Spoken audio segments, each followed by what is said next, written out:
Welcome to learning corner. இன்னைக்கு நம்ம பார்க்க போகிறது ஜனவரி 16 to 19க்கான current affairs. First one, ITBP, அதாவது இந்தோ டிபெட்டியன் பார்டர் போலீஸ். இதோட டைரக்டர் ஜெனரலா சத்ருஜித் கபூர் அவரை நியமிச்சிருக்கிறாங்க. இந்த Indo Tibetan border police force இது துவங்கின வருஷம் 1962 அக்டோபர் 24. இந்த இந்தோ சைனா வார் நடந்துச்சு இல்லையா, அதுக்கப்புறமா உருவாக்குனது தான் இந்த இந்தோ டிபெட்டியன் பார்டர் போலீஸ். இதனோட ஹெட் குவார்ட்டர் நியூ டெல்லியில் இருக்குது. மினிஸ்ட்ரி ஆஃப் ஹோம் அஃபேர்ஸ் கீழே வரும்.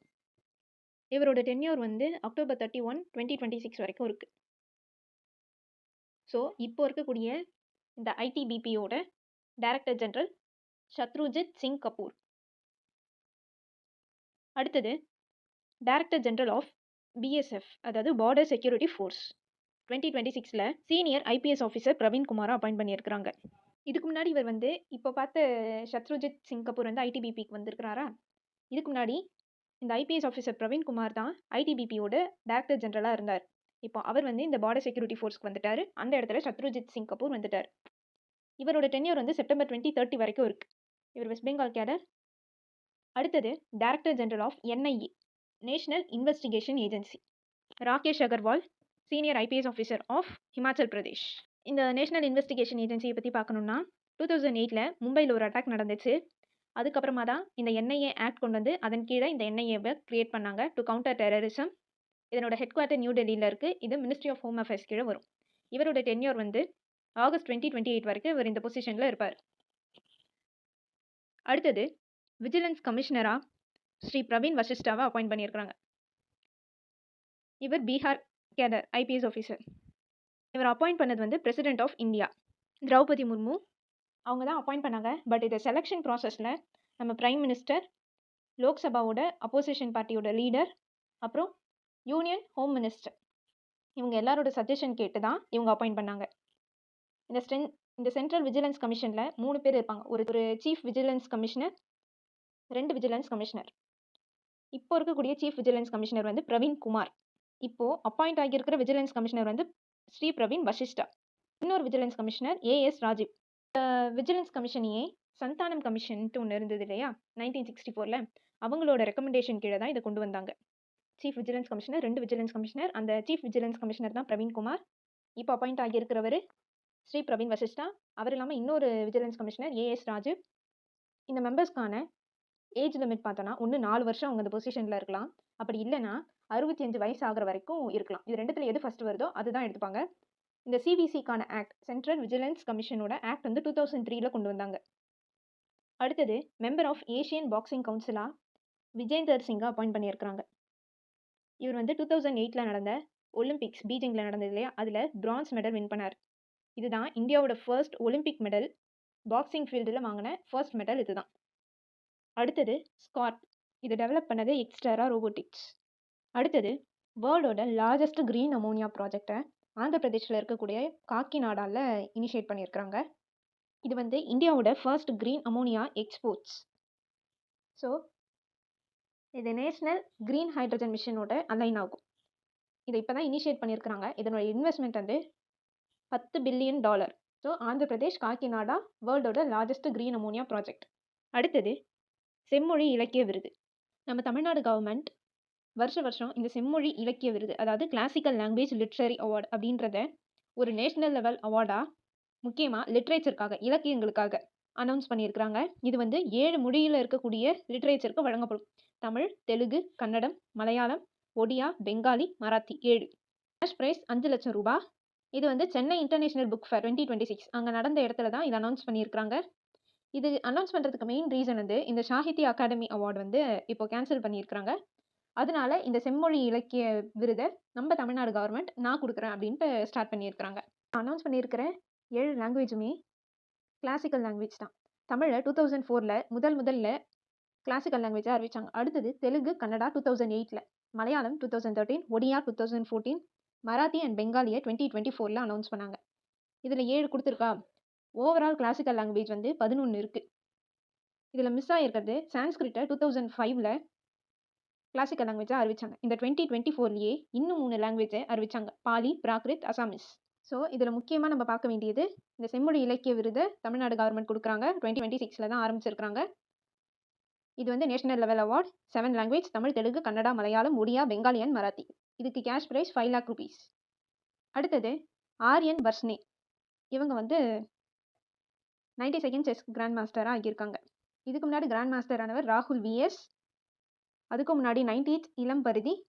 Next Sukhatme national award in statistics. இது வந்து ஸ்டாட்டிஸ்டிக்ஸ் இந்த புள்ளியியல் துறையில் இருக்கக்கூடிய ஒரு நேஷனல் அவார்ட் தான் இது.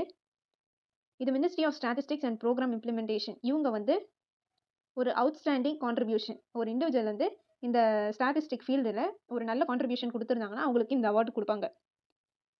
இது வந்து 2000லேருந்து கொடுக்க ஆரம்பித்தாங்க. இதுக்கான க்ரைட்டீரியா பார்த்தோன்னா அந்த நபர் வந்து இந்தியனாக இருக்கணும். ஏஜ் வந்து 45 or 45+ இருக்கணும். அவங்க ஒரு லைஃப் டைம் கான்ட்ரிபியூஷன் ஸ்டாட்டிஸ்டிக் ஃபீல்டில் கொடுத்துருந்துருக்கணும். இந்த அவார்டு வந்து ப்ரொஃபஸர் PV சுகாத்மி இவர் வந்து ஒரு இந்தியாவில் இருக்கக்கூடிய பயனீர் ஆஃப் மாடர்ன் ஸ்டாட்டிஸ்டிக்ஸ் இன் இந்தியான்னு சொல்லுவாங்க. அவரோட நேமில் தான் இதை வந்து கொடுக்க ஆரம்பித்தாங்க. இது வந்து 2 வருஷத்துக்கு ஒரு தடவை கொடுப்பாங்க. நாமினேஷன் இப்போது போயிட்டுருக்கு, அதனால தான் இது இப்போ நியூஸில் வந்திருக்கு. அடுத்தது பிரிக்ஸோட அஃபிஷியல் லோகோவை இந்தியா அன்வீல் பண்ணியிருக்கிறாங்க. இதுதான் இந்த லாகோ, பிரிக்ஸ் இந்தியா 2026. கை கூப்புற மாதிரி நடுவில் இருக்கும், சுற்றி வந்து வைப்ரண்ட் கலர்ஸில் பெட்டல்ஸ் இருக்கும். நம்ம இந்தியாவோட நேஷனல் ஃப்ளார்ன்றதுனால இதை வச்சுருக்கிறாங்கன்னு சொன்னாங்க. தீம் வந்து building for resilience, innovation, cooperation and sustainability. இதுதான் இந்த பிரிக்ஸ்க்கான தீம். 2006 பிரிக்குன்ட்டு இருந்தது. 2010 பிரிக்ஸ்ன்னு ஆச்சு. அதாவது இன்னொரு கண்ட்ரி வந்து ஜாயின் ஆச்சு. அந்த 5 நாடு இல்லாமல் இன்னொரு 5 நாடு சேர்ந்து இப்போ 10 நாடு வந்து அதில் மெம்பராக இருக்கிறாங்க. So number of members in பிரிக்ஸ்ன்னு கேட்டால் இப்போ 10 மெம்பர்ஸ். ஸ்டார்ட் பண்ணும்போது 4 பேர் தான் 2006. இதை லான்ச் பண்ணது வந்து external affairs minister S Jaishankar. அடுத்தது 77th anniversary of the constitution of India. 26th January 1950 came into force இல்லையா, ஃபோர்ஸ்க்கு வந்த கான்ஸ்டிடியூஷனை இந்த வருஷம் 77th anniversary. தீம் வந்து 150 years ஆஃப் வந்தே மாத்திரம். இந்த ரிப்பப்ளிக் டே 2026ஓட சீஃப் கெஸ்ட்டாக ஆண்டோனியோ கோஸ்டா, இவர் வந்து யூரோப்பியன் கவுன்சிலோட பிரசிடென்ட். இன்னொன்று, இந்த ரிப்பப்ளிக் டே இந்த பரேட் நடந்தது இல்லையா, இதில் வந்து நிறையா ஸ்டேட்டோட ஒரு சில ஃபீச்சர்ஸ் வந்து காமிச்சிக்கிட்டே வந்தாங்க. இதில் முக்கியமானதுன்னு பார்த்தோன்னா கேரளாவில் இந்தியாவோட first water metro, Kochi water metro வந்தது இல்லையா, ஸோ அதை ஃபீச்சர் பண்ணியிருந்தாங்க. அதே மாதிரி கேரளாவோட 100% டிஜிட்டல் லிட்ரஸியை செலிப்ரேட் பண்ணாங்க. அடுத்தது குஜராத்தை சேர்ந்த பிகாஜி காமா இருக்கிறாங்க இல்லையா, அவங்க தான் ஜெர்மனியில் இந்தியா ஃப்ளாகை 1907 அன்ஃபோல்ட் பண்ணது அவங்க தான். ஸோ அவங்கள நினைவு கூற கூட இதை வந்து ஃபீச்சர் பண்ணியிருந்தாங்க. இதெல்லாம் இந்த INMல வரும், அதனால தான் நான் அங்கங்கே இதை சொல்கிறேன். 1907 ஜெர்மனியில் இந்தியன் ஃப்ளாகை அன்ஃபோல்ட் பண்ணது மேடம் பிகாஜி காமா. அவங்க குஜராத்தை சேர்ந்தவங்க. அடுத்தது Indian army day parade, 78th army day on 15th January 2026. இது வந்து ஃபர்ஸ்ட் டைமாக ஜெய்ப்பூரில் நடந்திருக்கு. ஜெய்ப்பூர் எங்கே இருக்குது, ராஜஸ்தானில் இருக்குது. நம்ம இதுக்கு முன்னாடியே இந்தியன் ஆர்மி டே வந்து Jan 15 பார்த்தோம். இதுக்கு முக்கியமான ரீசன் வந்து field marshal KM Cariappa first Indian commander in சீஃபாக இந்தியன் ஆர்மிக்கு பொறுப்பேற்றனால தான் இந்த இந்தியன் ஆர்மி டேன்னு கொண்டாடுறோம். இவர் 15 Jan 1949 பொறுப்பேற்றார். இவருக்கு முன்னாடி இந்த பொசிஷனில் இருந்தது general Bucher. So first Indian commander in chief இவர் தான். அந்த நாள் குறிக்கக்கூடிய விதமாக தான் இந்த இந்தியன் ஆர்மி டேன்றதை கொண்டாடுறாங்க. அதையும் அந்த பரேடை ஃபர்ஸ்ட் டைமாக ஜெய்ப்பூரில் ஆர்கனைஸ் பண்ணியிருந்தாங்க. இதுக்கு முன்னாடிலாம் இது டெல்லியில் தான் நடக்கும். 4th டைம் அவுட் சைட் டெல்லியில் நடக்குது. அப்போ இதுக்கு முன்னாடி 3 தடவை எங்கன்னா 2023 பெங்களூர்லையும், 2024 லக்னோலையும், 2025 பூனேலையும் நடந்துச்சு. ஸோ 2026 ஜெய்ப்பூரில் நடந்துச்சு. நம்ம இந்தியன் ஆர்மி பற்றி இன்னொரு விஷயம் நம்ம இதுக்கு முன்னாடி பார்த்துருக்கோம். இவங்க 2026 year of networking and data சென்ட்ரிசிட்டின்னு டிக்ளேர் பண்ணியிருக்காங்க. இதுக்கு முன்னாடி 2025 இயர் ஆஃப் ரிஃபார்ம்ஸ்ன்ட்டு டிக்ளேர் பண்ணாங்க. 2026 year of networking and data centricity declare பண்ணது நம்ம இந்தியன் ஆர்மி. அடுத்தது பேக் சிலிக்கா. இது வந்து நம்ம யுனைடெட் ஸ்டேட்ஸ் வந்து லீட் பண்ணக்கூடிய ஒரு அலையன்ஸ் தான் இந்த பேக் சிலிக்கா. இதில் பேக்ஸ்னால் பீஸ்ன்னு அர்த்தம். சிலிக்கானா சிலிக்கானால் உருவாக்கப்பட்ட ஒரு சிலிக்கான் பேஸ்டு செமிகண்டக்டர் டெக்னாலஜியை தான் குறிக்குது. ஸோ இதில் இந்தியாவை இன்வைட் பண்ண போகிறதா ஒரு இது சொல்லியிருக்கிறாங்க. இது முக்கியமான ரீசன் என்னென்னா, global semiconductor, AI and critical mineral supply செயின்ஸ்லாம் secure பண்ணுறதுக்காக தான் இந்த இனிஷியேட்டிவ் இருக்குது. ஃபர்ஸ்ட் பேக் சிலிக்கா சம்மிட்ன்றது December 2025 நடந்துச்சு. இதனோட மெம்பர்ஸ் வந்து Australia, Israel, Japan, UK, south Korea, UAE, Netherland and Singapore. Rare earth mineral ரிசர்வ்னு சொல்லுவோம் இல்லையா, அதெல்லாம் வந்து இந்தியாவில் தான் அதிகமாக இருக்குது. ஆனால் நம்ம ப்ரொடியூஸ் பண்ணுறது என்னமோ 2900 மெட்ரிக் டன் மட்டும்தான் நம்ம ப்ரொடியூஸ் பண்ணுறோம் ஒரு வருஷத்துக்கே. இதில் சைனா தான் டாமினேட் பண்ணுது இந்த கிரிட்டிக்கல் மினரல் சப்ளை செயினில். சைனாவில் தான் 60% of lithium, cobalt, rare earth எலிமெண்ட்ஸ்லாம் வந்து கிடைக்கிது.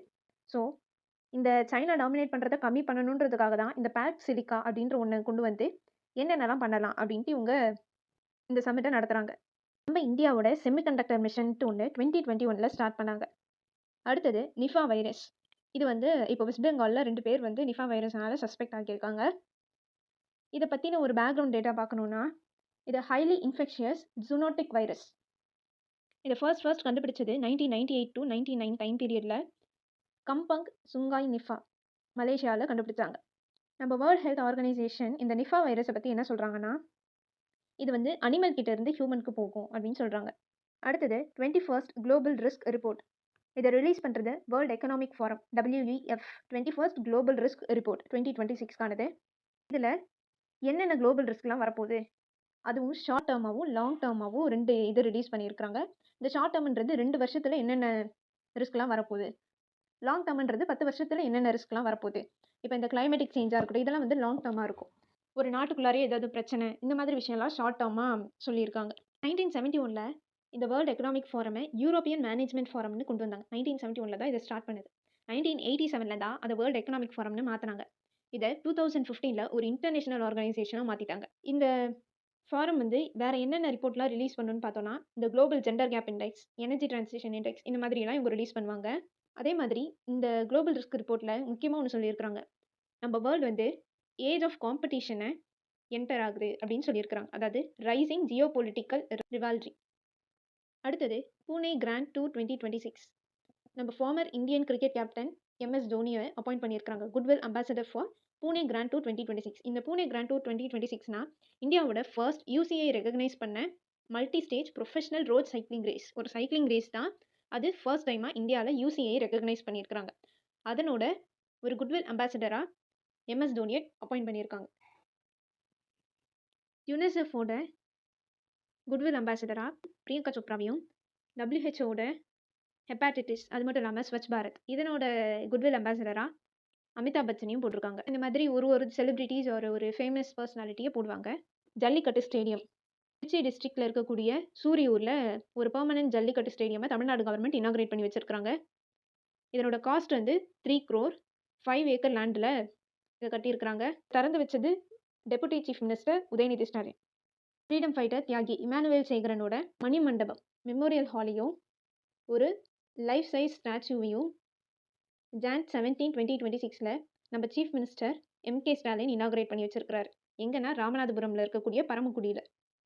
இவர் பிறந்த தினம் வந்து October 9, 1924. அடுத்தது பாரத் எலக்ட்ரிசிட்டி சம்மிட் 2026க்கானது March 19 to 22, 2026 Yashobhoomi new டெல்லியில் நடக்க போகுது. இதனோட தீம் வந்து electrifying growth, empowering sustainability, connecting globally. இது வந்து ஒரு குளோபல் கான்ஃபரன்ஸ் கம் எக்ஸிபிஷன். இந்த பவர் அண்ட் எலக்ட்ரிசிட்டி செக்டார் இருக்கு இல்லையா, ஸோ அதனோட ஒரு குளோபல் கான்ஃபரன்ஸ் கம் எக்ஸிபிஷன் தான் இந்த பாரத் எலக்ட்ரிசிட்டி சம்மிட் 2026க்கானது. இது எங்கே நடக்க போகுது? நியூ டெல்லியில் March 19 to 22. World bank GDP growth ஃபோர்காஸ்ட்டை நம்ம இந்தியாவுக்கு வெளியிட்டிருக்கிறாங்க. இது வந்து 2025 to 2026 இந்த டைம் பீரியடில் 7.2% அதிகரிக்கும் அப்படின்னு சொல்லியிருக்காங்க. இதுக்கு முன்னாடி 6.3% இருந்தது. இதுக்கான காரணமாக ஒரு ஸ்ட்ராங் டொமஸ்டிக் டிமாண்ட் இருக்கும், அதுக்கப்புறம் ரூரல் கன்சப்ஷன் அதிகமாக இருக்கும், இன்வெஸ்ட்மெண்ட் ரிகவரி இருக்கும். ஸோ இதெல்லாம் வச்சு இந்த 7.2% அப்படின்றத ஃபோர்காஸ்ட் பண்ணியிருக்கிறோம். ஃபினான்ஷியல் இயர் 2027 6.5% கம்மியாகும்னு சொல்லியிருக்காங்க.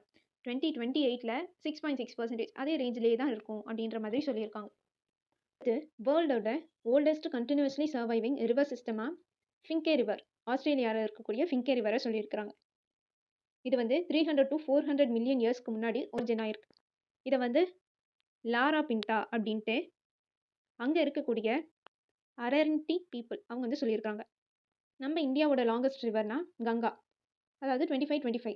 ஆனால் பிரம்மபுத்திரா தான் இருக்கிறதுலேயே லாங்கஸ்ட்டு. அது இந்தியாவிலே ஃபுல்லாக போகலன்றதுனால அதை எடுத்துக்க மாட்டோம். நம்ம இந்தியா மட்டும்னு பார்த்தோன்னா கங்கா தான். அடுத்தது Mumbai to Nagpur natural gas pipeline MNPLன்னு சொல்லுவாங்க. இதை கட்டின இந்தியாவை சேர்ந்த கெயில் லிமிடெட் இவங்க வந்து கம்ப்ளீட் பண்ணியிருக்கிறாங்க. இதனோட ஓவரால் லென்த் வந்து 694 கிலோமீட்டர். இது என்னென்னா இதனோட ஓவரால் கன்ஸ்ட்ரக்ஷன்லேயே இந்த லென்த்தில் கிட்டத்தட்ட 98% வந்து அதனோட விட்டை வந்து 3 மீட்டர் அளவுக்கு சுருக்கியிருக்கிறாங்க. இவ்வளோ மெலிசா, அதாவது அந்த விட்டு இவ்வளோ கம்மியாக இது வரைக்கும் போட்டதே இல்லையா. இதை வந்து பிஎம் கத்தி சக்தி நேஷனல் மாஸ்டர் பிளானோட பெரிய சக்ஸஸ்னு சொல்கிறாங்க. அடுத்தது இந்தியாவோட ஃபர்ஸ்ட் நமோ புக் ஃபெஸ்ட். இது வந்து new national level literary festival. இன்னாகுரலில் யூனியன் மினிஸ்டர் ஜிதேந்திர சிங் வந்து 2 நியூ புக்கை ரிலீஸ் பண்ணியிருக்கிறார். அது ஜென்வி பானு மகாத்மா. அடுத்தது பெசா ஆக்ட். பெசானா panchayat extension to scheduled areas act. இது வந்து 1996 வந்த ஒரு ஆக்ட். இந்த ஆக்ட் வந்து 1996 ஜார்க்கண்டில் கொண்டு வந்தது 15 நவம்பர் 2000. அதை இப்போ தான் ஃபோர்ஸுக்கு கொண்டு வராங்க. இது இல்லாமல் வேறு எந்தெந்த ஸ்டேட்டில் இருக்குன்னு பார்த்தோன்னா ஆந்திர பிரதேஷ், மத்திய பிரதேஷ், ஹிமாச்சல் பிரதேஷ், ஒடிசா, சத்தீஸ்கர், ராஜஸ்தான், மகாராஷ்டிரா, குஜராத், தெலுங்கானா, நவ் ஜார்க்கண்ட். இதுக்கு முன்னாடி 9 ஸ்டேட்டில் இருந்தது, இப்போ 10வது ஸ்டேட். இதெல்லாம் இந்த 5th ஸ்கெடியூலில் வரும். அடுத்தது நாசாவோட ஹப்பிள் ஸ்பேஸ் டெலிஸ்கோப் ஒரு ரேர் ஸ்டார்லெஸ் க்ளவுடை ஐடென்டிஃபை பண்ணியிருக்காங்க. அதனோட நேம் வந்து இவங்க Cloud 9ன்னு நேம் பண்ணியிருக்கிறாங்க. இதை கோஸ்ட் கேலக்ஸின்னு சொல்லுவாங்க. ஏன்னா அதில் வந்து ஸ்டார்ஸே இல்லையா. இது வந்து ஸ்பைரல் கேலக்ஸியில் இருக்குது. இதோட பேர் வந்து கேலக்ஸி மெசியர் 94. அடுத்தது 16th Asian defence minister meeting ADM plus experts working குரூப்ன்றது EWGன்னு சொல்லுவாங்க. இந்த கவுண்டர் டெரரிசம் பேஸ் பண்ணதில் இந்த குரூப்பை கொண்டு வந்து நியூ டெல்லியில் January 14 to 16 வந்து ஹெல்ப் பண்ணாங்க. இதை கோச்சார் பண்ணது இந்தியா அண்ட் மலேசியா.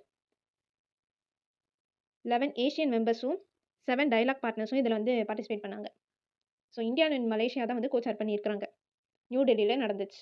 அடுத்தது இன்டர்செக்ட் 2026 27th எடிஷனை கன்க்ளூட் பண்ணியிருக்கிறாங்க. At Dubai world trade centre 65,000 square கிலோமீட்டரில் போட்டிருந்தாங்க. கிட்டத்தட்ட 60 கண்ட்ரி அங்கே போயிருக்கு. Jan 12 to 14 நடந்துச்சு. இம்பார்ட்டன்ட் டேஸ்னால் லோக்பால் டே, அதாவது formation of Lokpal. Lokpal act, Lokayukta act ரெண்டுமே 2013 வந்துச்சு. அதை ஃபோர்ஸ்க்கு கொண்டு வந்தது இந்த Jan 16, 2014 லோக்பால் டேன்ட்டு அதனால தான் சொல்கிறாங்க. லோக் ஆயுக்தான்றது முதல்ல 1971 மகாராஷ்டிராவில் கொண்டு வந்தாங்க. லோக்பால்ன்றது ஓவரால், லோக் ஆயுக்தான்றது ஸ்டேட் வைஸ். இதனோட மெம்பர்ஸ்க்கு வந்து டென்யூர்னு பார்த்தோன்னா 5 வருஷம் இல்லைன்னா 70 years. இது ரெண்டுத்தில் எது ஃபர்ஸ்ட் வருதோ அதை தான் எடுத்துப்பாங்க. யாரெல்லாம் இதில் மெம்பர் ஆகலான்னு பார்த்தோன்னா former chief justice of India or present chief justice of India, அப்படி இல்லைனா சுப்ரீம் கோர்ட்டில் இருக்கக்கூடிய ஜட்ஜ். இந்த ஃபார்முலா ஃபர்ஸ்ட் ரெக்கமெண்ட் பண்ணது இந்த லோக்பால் லோக் ஆயுக்தான்ட்டு ஒன்று கொண்டு வரணும்னு ரெக்கமெண்ட் பண்ணது வந்து ஃபர்ஸ்ட் அட்மினிஸ்ட்ரேட்டிவ் ரிஃபார்ம் கமிஷன் 1966. அடுத்தது NDRF ரைசிங் டே. NDRFனா national disaster response force rising டேன்றது 19th Jan கொண்டாடுறாங்க. ஏன்னா 2006 19 Jan தான் இதை வந்து ஃபர்ஸ்ட் கொண்டு வந்தாங்க. 2006 19 Jan. இதனோட ஆக்ட் வந்து டிசாஸ்டர் மேனேஜ்மெண்ட் ஆக்ட் 2005 கீழே தான் இதை கொண்டு வந்தது. 2006 January 19. திரிபுராவோட அஃபிஷியல் லாங்குவேஜாக குக்போரக்கை January 19, 1979 டிக்ளேர் பண்ணியிருந்தாங்க. ஸோ அந்த அஃபிஷியல் அனௌன்ஸ்மெண்ட்டோட 48வது ஆனிவர்சரி தான் இந்த குக்போரக் டே 2026க்கானது.